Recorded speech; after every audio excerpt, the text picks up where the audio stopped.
Today's stuff we're going to be learning is Bava Batra Daf Kuf Samach Zayin. Today's stuff is sponsored by Gila Pollack in loving memory of her father, Moshe Pollack, on his 7th year at site. He's missed greatly by all his children, grandchildren, and great-grandchildren. Okay, I'll remind everybody that the Siyum registration is up. There's Siyumim, the main Siyum is going to happen on Wednesday night next week. Zrat Hashem. We have a great lineup, so I hope you all come. And as usual, the Siyum will be recorded, so you can always watch it after if you can't make it. And there's an English Siyum in Jerusalem with Alana Stein-Hain and Dr. Alana Stein-Hain and Dr. Karen Krishenbaum. And that will be at Amy Cohn's house. And you're all invited if you're in town, if you live there, if you want to travel there. There's also a Siyum in Hebrew in Netanya that I'll be teaching at. And the Siyum will be on Zoom on Tuesday night if anybody wants to listen. And that's with Dr. Penina Neuwirth. And check your local WhatsApp group if there's people getting together for a Siyum near you. And with that, we will get started. So, by the way, if you want information about the English Siyum happening in Jerusalem and any other Siyums happening in Israel, all the local Siyums in Israel are always on the Hebrew part of the website. So you can go to the Hebrew homepage, and at the top, there's registration for Siyums, and you can find all the details about all the different Siyums by the link that's right at the top of the homepage. And you can register to the English Siyum at the top of the homepage in English. Okay, with that, we're going to get started. So we have a very interesting daf today, continuing along the lines of how do we prevent forgeries in documents. So we're going to hear a lot from Abaye, which, it's always just interesting to point out who's more concerned for these things among other people. Abaye is going to be concerned for forgeries, and he's going to have a lot of recommendations. Amar Abaye, we're on the third line of today's daf, at least in my Gemara, comes out on the third line. If they ask you for your signature in the court, okay, you ever go to the bank and you want to, they want to verify your signature. Certainly when you open a bank account, right, you have to sign so that they can see and put your signature on record. So if you're at the court and they want to check a signature on a document, and they say, hey, listen, just sign your name so that we can see and identify, is this your signature? Well, be careful, okay? Even though you're in the court, they said, if you want to do this, lemech means they want to see your signature. You're not signing a document. You're just signing your name randomly. Well, if you do that, lo lichve b'sof megilta, don't do it at the bottom of an empty page, okay, an empty piece of parchment, because you're leaving the top empty. Okay, so what? Well, right, you're only one witness. It's not like anyone can do a document with one signature. Well, actually, they could, because dilma meshkach la'achir. Maybe this document will end up leaving the court, okay? They didn't have shredders in those days. They might not shred the document. Okay, it's not really a document. It's a piece of paper with your signature on it. Well, if your signature is at the bottom, and it doesn't even mean really at the bottom, as long as it's not up against the top of the document, v'kativ demasik bezuze. Let's say you find this document and you say, oh, look, here's Michelle's signature at the bottom. I'll just write at the top, Michelle owes me money, and Michelle is signed at the bottom of that. Utnan, and the Mishnah says, if somebody pulls out your handwriting at the bottom of a document, your signature, and it says that you owe them money, and you signed at the bottom of it as if verifying that you owe them money, that's admissible in court, and they can collect it. Now, they can't collect it from nechasim mishuabadim, from lien property, because there's no two signatures of witnesses, which means it's not publicized or anything like that. But it has the status of a loan that's al peh, like an oral loan, which can be collected from. You can go collect that money. If you write it, if you fill in and say, Michelle owes me $100, and my name is signed at the bottom, you can actually collect $100 from free property of mine, meaning you can't go to someone, let's say I don't have any money, you can't go to someone who I sold to and seize the property, but you can take from my money. So therefore, Abaye warns, do not do such a thing. And in fact, we're going to see a case. Hahu Bazbina, there was a tax collector, a Jewish tax collector. The Anta L'Kamei Abaye came before Abaye. Now, there were, if you might remember this, there were exemptions from taxes for Talmidei Chachamim. So he goes to Abaye and he says, listen, you're in charge of the yeshiva. The Amar le nechse le mar chatimat yadeh. I want to see your signature. Sign for me on a piece of paper so I recognize your signature. When the rabbis come to me, I'll let them pass without paying the tax. Okay, I'll let them go through without a tax because they'll show me a document that you're signed on that says they're learning in yeshiva. Right? This sounds very familiar, right? People who are trying to get exemptions from the army bring letters from yeshiva. We have to make sure those aren't forged documents and the people aren't forging and claiming they're in yeshiva when they're not in yeshiva to get exemptions. So there were certain exemptions for the students, and Abaye would sign on them. So he said, just sign right here so I could recognize your signature. So, Achvele Beresh Megilta. So Abaye points to the top of the document. He's obviously going to take his own advice and sign at the top of the document. Hava Kanagibe. Well, the tax collector tried pushing Abaye down further, probably like sliding the page up so that Abaye would sign lower down on the document. To which Abaye said to him, Amarle, Kfar Kadmucha Rabbana. The rabbis were already on to people like you, and I'm not falling for your trap. Thank you very much, but you're not going to get any money out of me. By the way, this is going to go with things we're going to see in Sanhedrin. The tax collectors were a little bit suspect of trying to take money from other people in general. They were not the most trustworthy of characters. Amar Abaye, another thing Abaye warns against. Mitzlat vad esel, from the numbers 3 to 10, and you'll see why in a minute. This is a difference between English and Hebrew. Or right, in general, it's a difference, you'll see. Lo lichto besof shita. Don't write from the numbers. Now, they would write the numbers in words. Okay? Tzlat or eser, don't write tzlat, revia, all those numbers, arba, hamesh, okay? All those numbers don't write at the end of a line. Why is that? Because if you add a yud nun to the end of tzlat, you get taltin, which is 30. You put at the end of the 4, 40, at the end of the 5, 50, and so on. At the end of 10, it actually doesn't end up 100 like the others, but it'll end up esrin, because eser esrin. So you're going to end up, and that would be 20. Now, 1 and 2, it doesn't work with. Chad and tre, if you add yud nun, it doesn't mean 20 or 100 or something like that. It doesn't add anything. So those numbers are fine, but 3 to 10, don't write at the end of a line, because someone could just add a yud nun and add another, right, 0 to it. Or not necessarily 0, like I said. With 10, it would be 20. V'yidramile, and if it does happen to you that it ended up at the end of a line, one of those numbers, nehadre l'diburi train latazimne. Try to repeat somewhere in the document the amount of money that we're talking about, at least two or three times. Right? Probability would say the chances are that if you write it a few times, it's very unlikely that each time it's going to end up at the end of a line, and that way you've covered your bases, and therefore no one will be able to add the yud nun, which is going to add more to it. Who to have a kativ? Now we're going. Okay, so these were two laws that Abaye basically, not really laws, but advice that Abaye had to prevent forgeries. Very much in line with everything we've been learning in this chapter. Now we're going to see 3 cases that came up where someone actually tried to forge something and the rabbis were on to them. The first 2 are Abaye and the last one is Rava.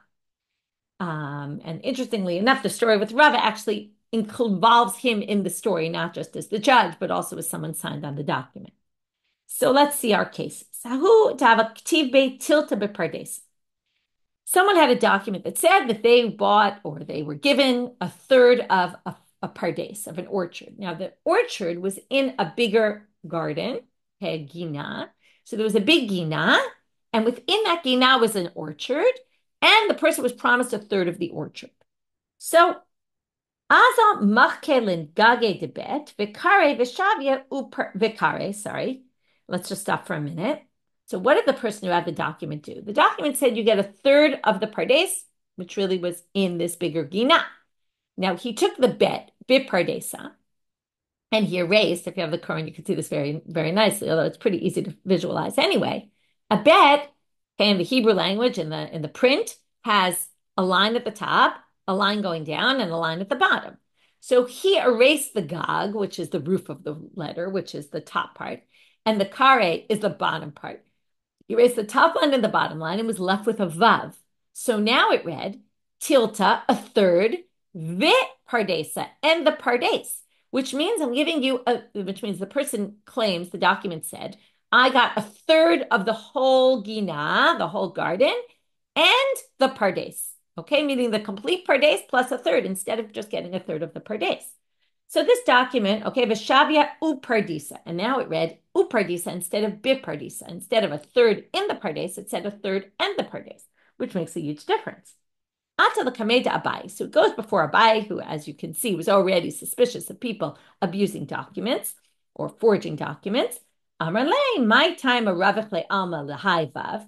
He says, now think about it. If you got rid of the top of the bet and the bottom of the bet, and the vav is there, but the vav is now, instead of being right, the vav is a very narrow letter and should be right up against the next letter. But instead of that, there's this big gap where the stuff was erased. So Abaye says, why is there such a big gap between the vav and the pei? Something doesn't look right. Kaf teva ode. So he forced him. Okay, now what does kafte mean? Some people think it means he bound him up, because often kafte means to bind, put him in handcuffs or something, did something to basically force a confession, or perhaps it just means or not just means, it means perhaps he beat him. We don't know exactly, but did something to force a confession. Ve'ode, and in fact, the person confessed. Another case, Hahu dahava katabe manat Ruven v'Shimon ache. So it said, I get the portion. In other words, I was given the portion of Reuven and Shimon. This is probably they inherited land from their father. I was given the portion of Reuven and Shimon, the brothers. Okay, ache. Now you have to remember, in the Hebrew language, you don't generally in documents write the nikudot at the bottom, the vowels. Havale acha dishme achai. They had or ache, maybe it even is the same vowels. I don't think that even matters. But they had a brother whose name was Achai, which is the same letters as Ache, right? Our brothers. His name was brother. Okay? Right? We've seen people with the name Acha, Ache, right? Could be that was his name. Azel katebe vav vishavia ve'ache. So instead of now writing, I have the portion of Reuben and Shimon, brothers.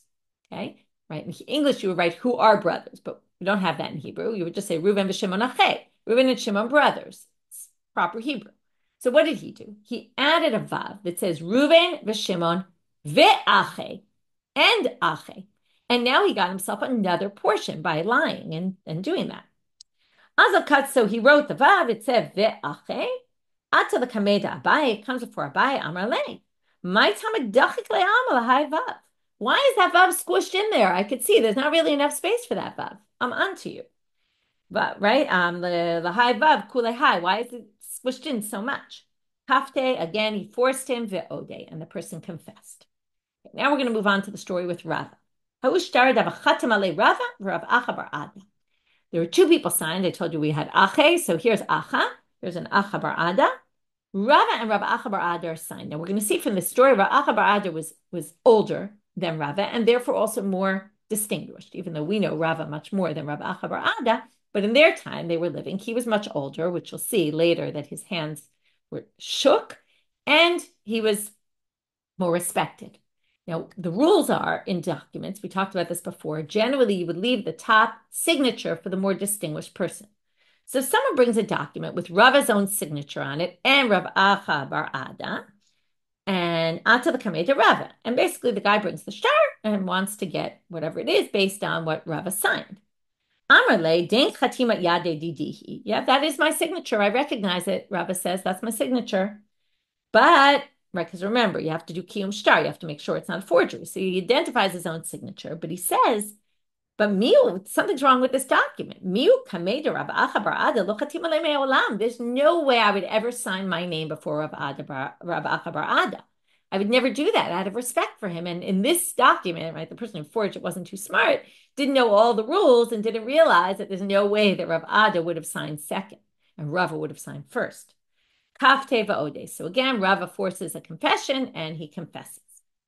But Rava wants to ask him more questions. Rava says, wait, Amrle, Bishlama, I get didiziafta. I get that you forged my signature, okay? Any kid who forges a parent's signature, I'm late to school because blah, blah, blah, and they know how to forge their parent's signature. He says, I get you can forge my signature. My signature is pretty basic. Ella, di Rav Acha bar Ada, di ratit yade, hechi avadet. But Rav Acha bar Ada, his hand shakes because he's old and his hand is shaky. His signature is shaky, right? You ever try to fill out like a card for a wedding on the way to the wedding while the car's moving and the whole card gets all messed up, right? So his hand shakes. How did you forge his signature. I don't understand. It's not so easy to forge a signature of someone whose hand is shaking. So Amar, so the guy tells all, okay, explains his secrets. He said, I put my hand on a bridge, like I was on a bridge and it was one of those hanging bridges. And as the bridge moved, I wrote the signature, and that was how I got to create the effect of doing the proper forgery. The Amrela, some people say, Kai azarnuka ukta. What exactly is a zarnuka? Thank you, rope bridge. Okay, we call it a rope bridge, a suspension bridge. The second opinion, so here there's some different opinions about what exactly the sarnuka is. Seems to be like a waterbed kind of thing. Okay, where it was, but they didn't use it as a waterbed. But right, imagine trying to write on a waterbed, right? If you lean on it, it jiggles. So it was some sort of vessel that they would use for water. They would store the water, and they take the water out of the well, put it in there, and it was covered with skin on the top, and then it basically would it moved as he wrote, and that's how I got it. Okay, so what we saw so far, I'll review this part of the daf. We saw Abaye giving two recommendations. One, actually, he took his own advice when the tax collector came and tried to get him to sign at the bottom of a document. And we have the second thing about adding in the yud nun at the end of, avoid doing that at the end of the line. And then we saw these stories of people who forge documents by erasing letters, by adding letters. And again, the role of the judge is to really pay close attention to the spacing between the letters and all of that to make sure that there's no foul play here. And the order of the signatures, where Rava said, clearly you forged my name because I would never have written before. I would never have signed before Rav Acha. Now we're going to move on to another Mishnah, but again, we're concerned for forgeries, but it's a different kind of Mishnah. And here we're talking about who is allowed to write a document. We've touched on some of this before, not in the presence of the other side, okay? Because there's a concern, you might use a document to the detriment of the other side, and really the document's not a valid document. It's testifying about something that never really happened. So if it's to the detriment of the other side, you're not allowed to. But if it's good for the other side, then you're allowed to, based on the principle, zachin la'adam shelo b'fanav. If you don't remember zachin, first of all, there's a gefet from about maybe 2 weeks ago about zachin la'adam shelo b'fanav and how the whole thing works. Okay, I think it was even last week. Which, by the way, reminds me, I totally forgot to mention in class the flashback for last week about the Greek numbers and all the Greek language. So if you haven't read it, you can go back and read it now. Kotvin get leish afa pi she'ein ishto imo. You can write a get for a man, meaning a man can go and say, I want to write a get for my wife. Can you write it up?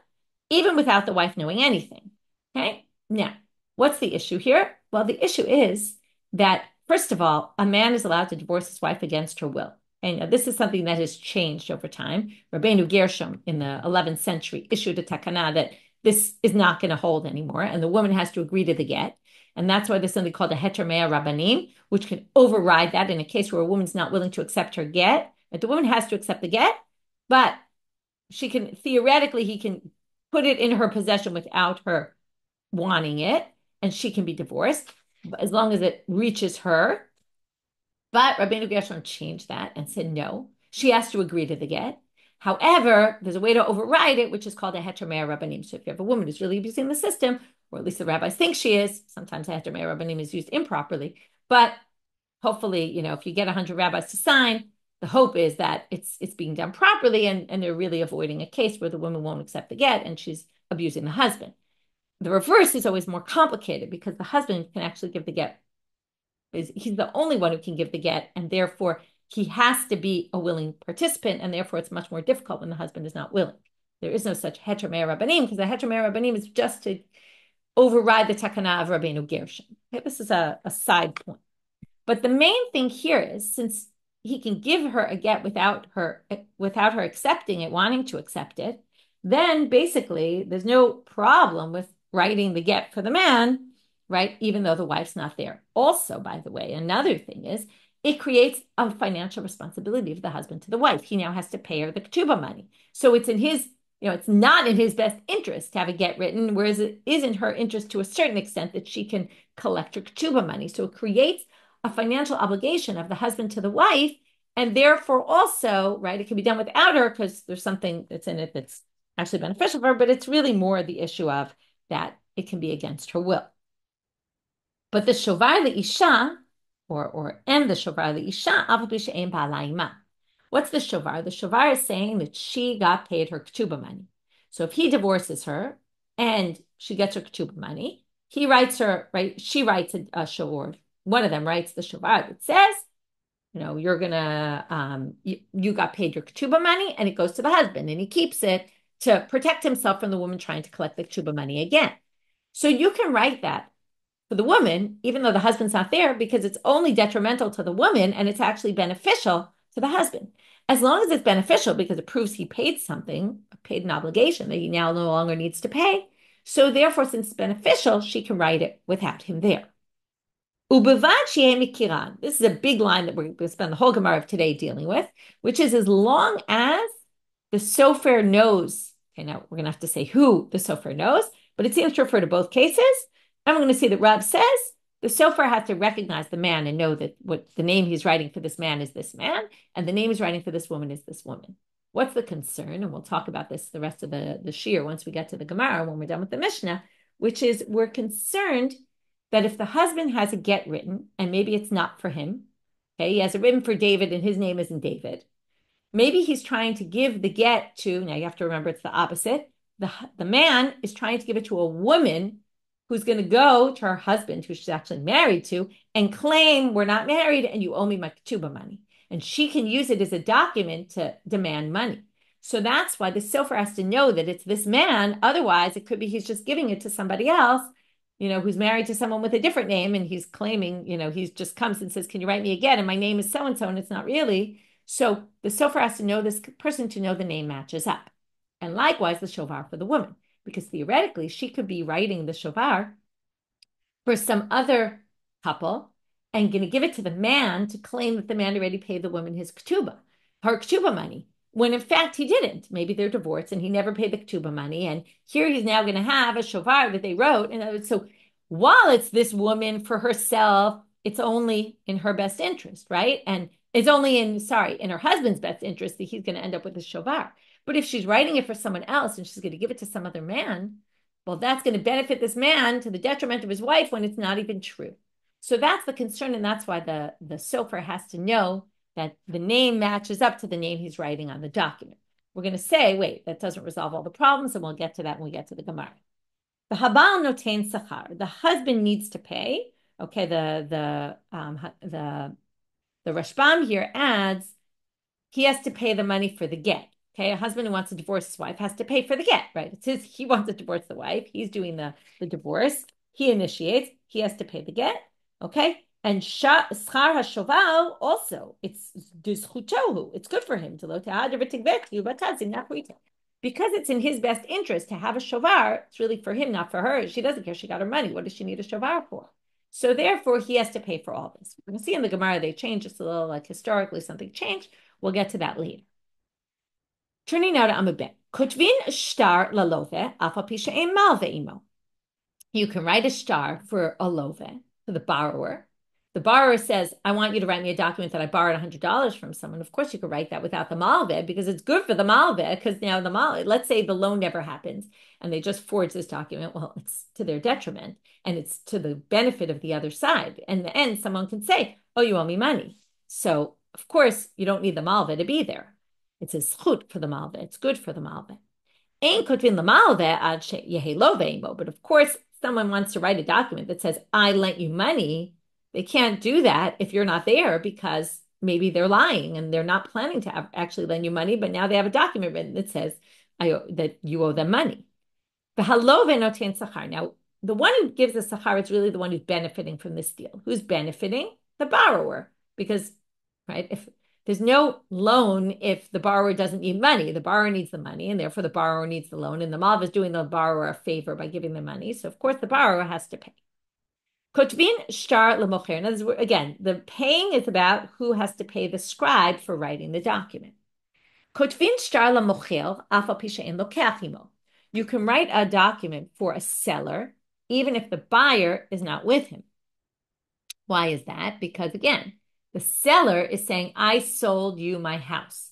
So if I write, I sold you my house, it's only bad for me and good for you. So therefore I can write it without you there because I'm benefiting you. If I never end up selling you my house, but that document floats around and you get a hold of it, you could claim you own my house.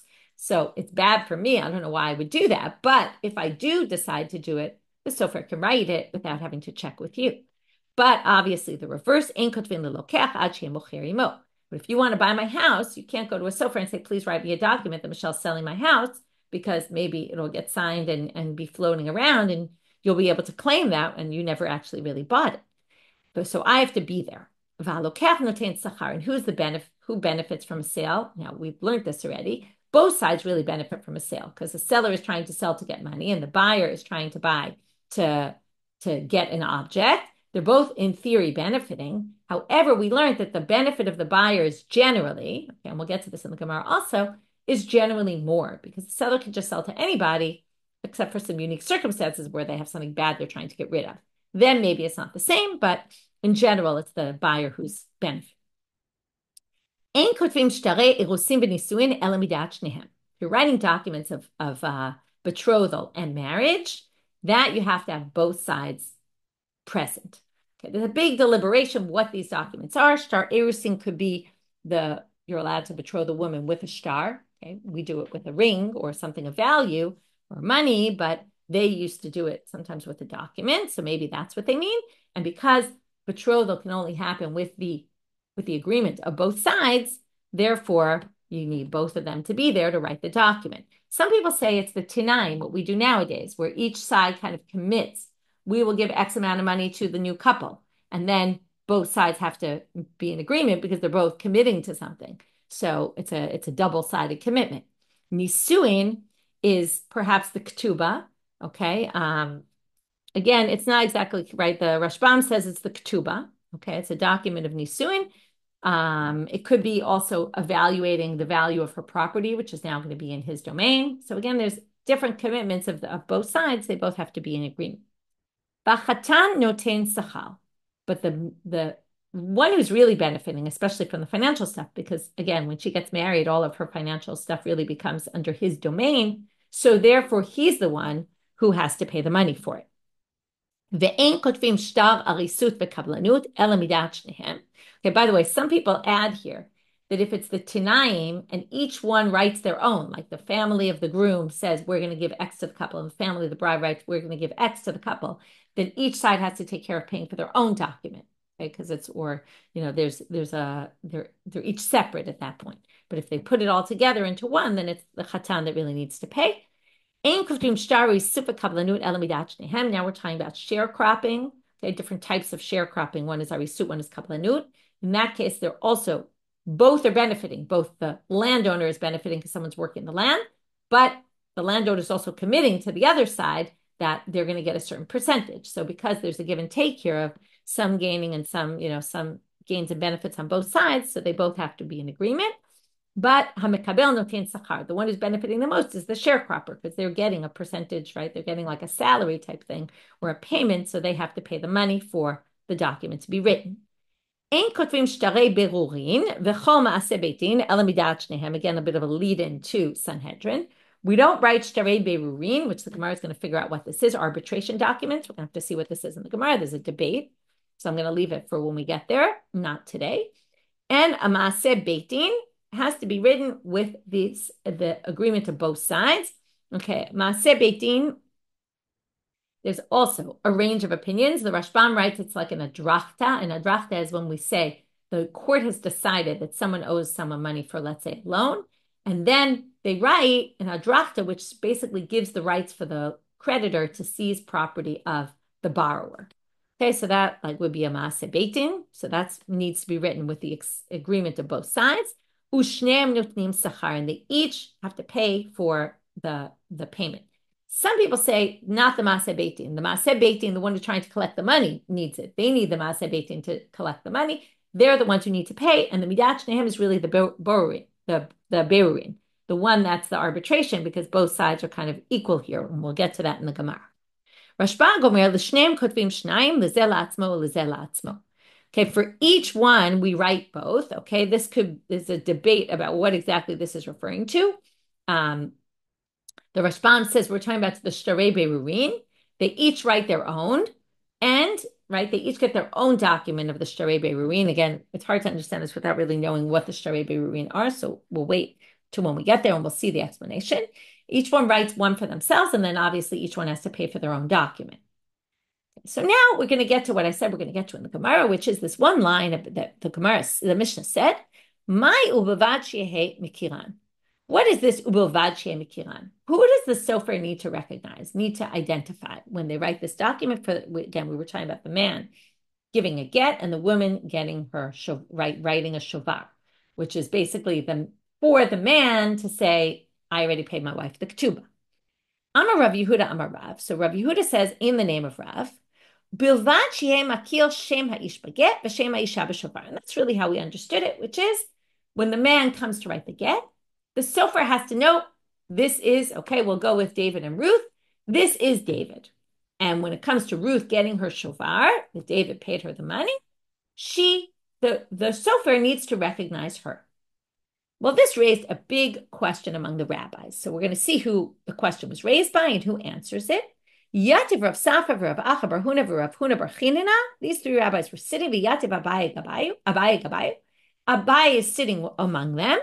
V'yatvu v'kam Abaye, and they went and they asked him the following question, and they said, "Shema ish beget in shem isha lo." You only need to know that it's David is David, but you don't need to know. Let's say he's writing a get for Ruth. You don't need to know that he's married to Ruth. Like you don't need to know that his wife's name is Ruth. And Shema isha b'shovar. Ruth can write a shovar that. Right? She can go to the sofer and say, write a shovar that Ruth received her ketubah money, but from David, but Shema ish lo, but he doesn't need to know that she's married to David. Isn't that a problem? The lichush, now remember who they're asking, Abaye, who's all concerned for forgeries.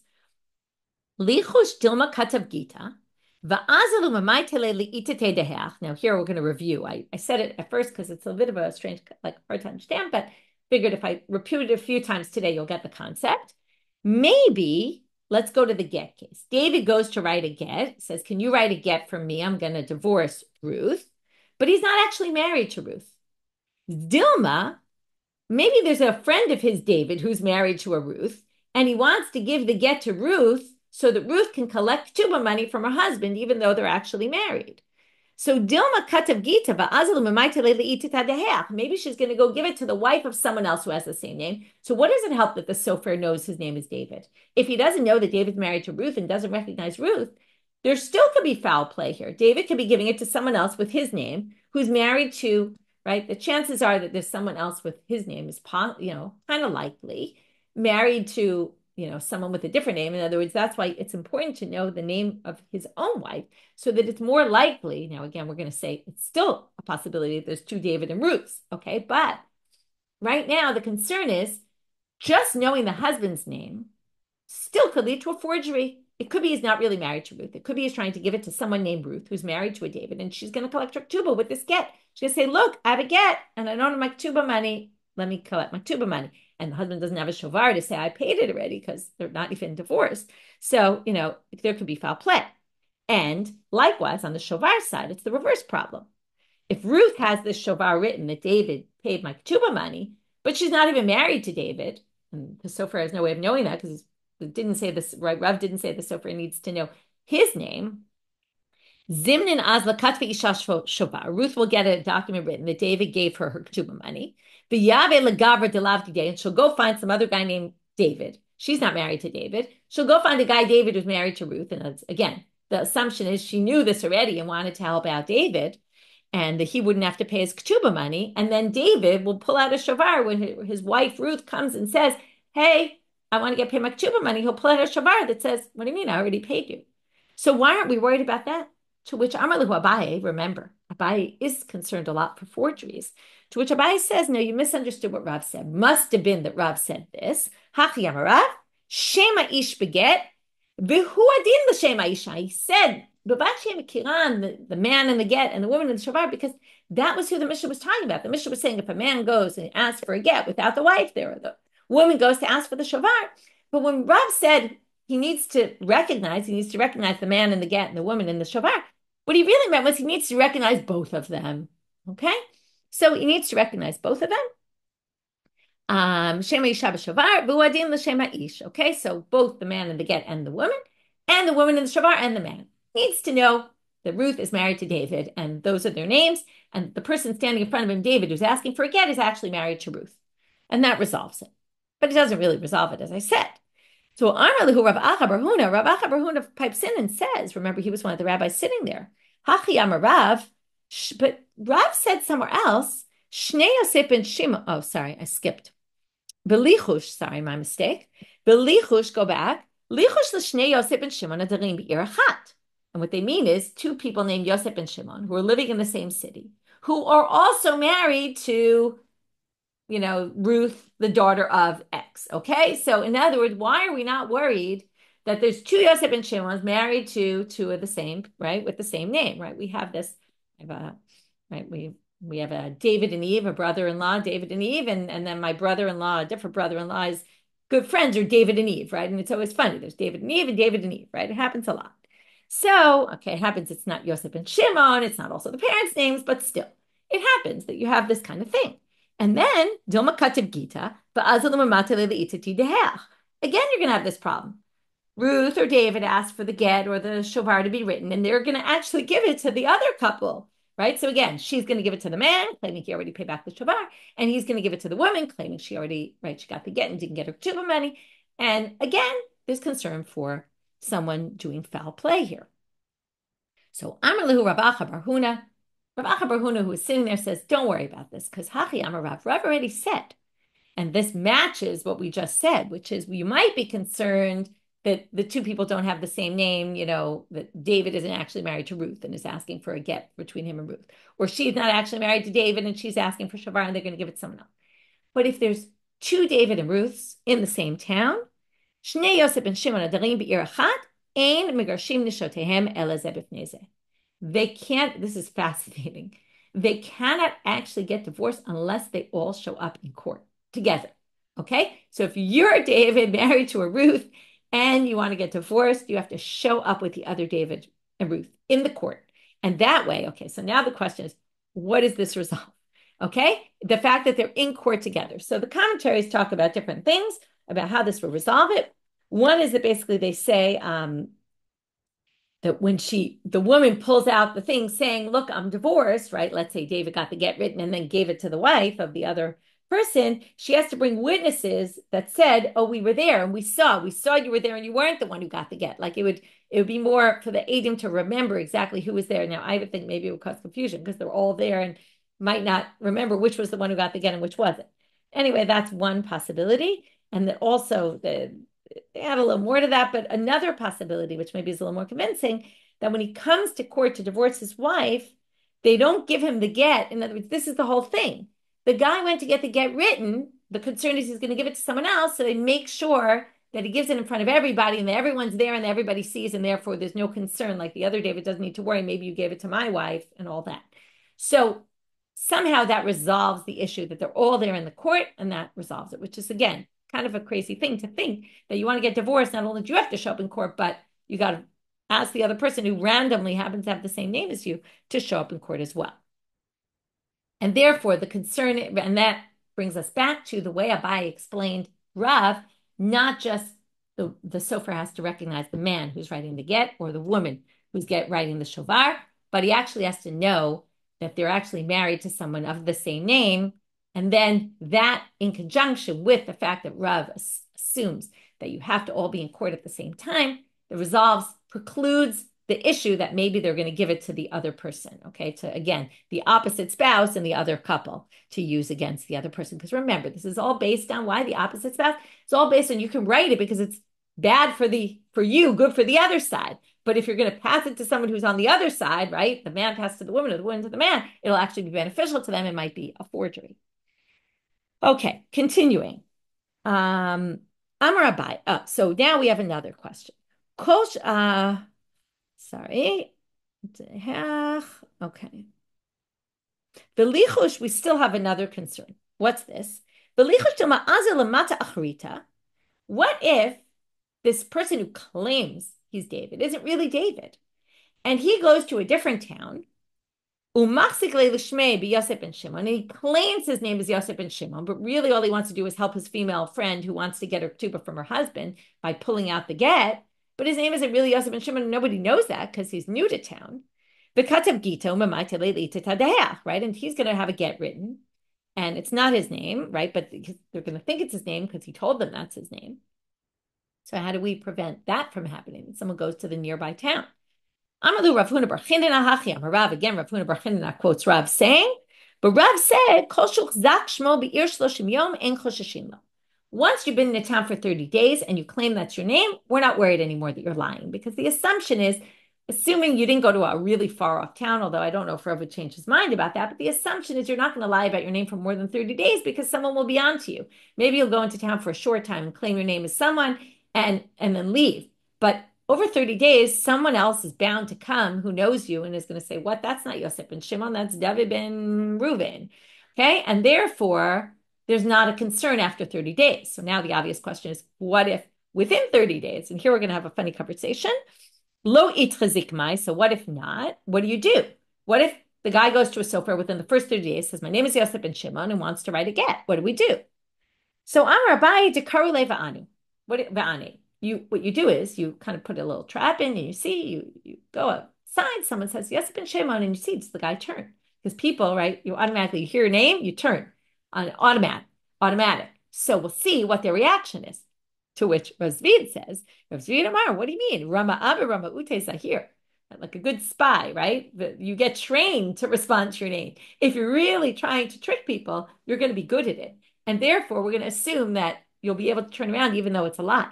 Seems like, according to Rav Zvid, you would not be able to get a get written for your wife if you walked into, or a shavar written for your husband if you walked into a new town for the first 30 days, because we would be concerned that maybe you're lying. And only once your name is established after 30 days would you be able to do it. Sounds like that's what Rav Zvid is saying, whereas Abaye has a solution, at least, call them and see if they quickly turn when they hear your name, their name. Okay, last thing for today. There was a shovar that a man brought to court saying that Rav Yirmiyah bar Abba signed on it, and he brought it to Rav Yirmiyah bar Abba. Rav Yirmiyah bar Abba was signed as a witness saying this man gave the money to his wife for the ketubah. Now she comes and says, Amrele, she says, Lav ana havai, this was not me. This was someone else's shavar, exactly what we've been concerned about. Amar, Ananami Amrele Lav ihihi. He said, I also said, I don't remember you coming to my court. I didn't recognize you, the woman. And, I also said to your husband, I don't think I signed this for your wife. The Amrule, and he said, great line, Me kashu de kashala, she got old. Ubagar la kala, and her voice changed over time. And it really is the same woman. You just don't recognize her. Amar Abaye. Now the question is, Rav Yirmiyah bar Abba at first thought that this was a forgery, right? That it wasn't really her. And then was convinced by the husband that it was. Is he allowed to change his mind about that? So we'll just continue a little bit more. Amar Abaye, Afagav de Amar Rabbanan, Kevan Shigid Shuvei no Choser Magid. This is something we'll see in Sanhedrin and Makot. Very important thing. Once you say testimony in the court, you can't change it. Okay, we're worried that maybe someone is, trying to force your hand to change your testimony. You said testimony, we take it. You can't change it anymore. So even though he ruled or thought that it was a forgery, and now he's changing his mind, we're going to permit it. Why? Because this doesn't mean with the way it sounds like simply. Like Rav Yirmiyah bar Abba didn't look so carefully at the women. They were careful not to look too much at the women. So the fact that he wasn't sure he recognized her and he thought it wasn't her, but then the husband said, oh no, she changed a little. And the fact that he didn't recognize her makes sense because he didn't really look at women so much. So because he didn't look at them so carefully, therefore, it was unlikely he was going to really recognize her anyway. And that's why in this case, he can change his ruling. And in the end, they ruled that it was her shofar and ruled against her. Okay, so what did we see? We already reviewed the first part of the daf. The second part of the daf was who can write a document without who, because who does the document really benefit? Why aren't we concerned, particularly in the get for forgery, that someone's going to actually give it to the opposite person who actually is going to now benefit at for someone else? Because again, we're going to let the person write it who it's more of a negative thing for them, but maybe they could give it to someone who it's beneficial for the other side. And we explained how the Bilvad She'em Kiran resolves that problem by the Sofer recognizing it at least minimizes, okay? It still doesn't fully resolve it, but it does minimize the chances of someone using it for some other purpose. With that, we'll finish for today. Wishing everyone a good day, a lot to think about today, a lot of really interesting sugyot, a little interesting concerns. Wishing everyone a good day.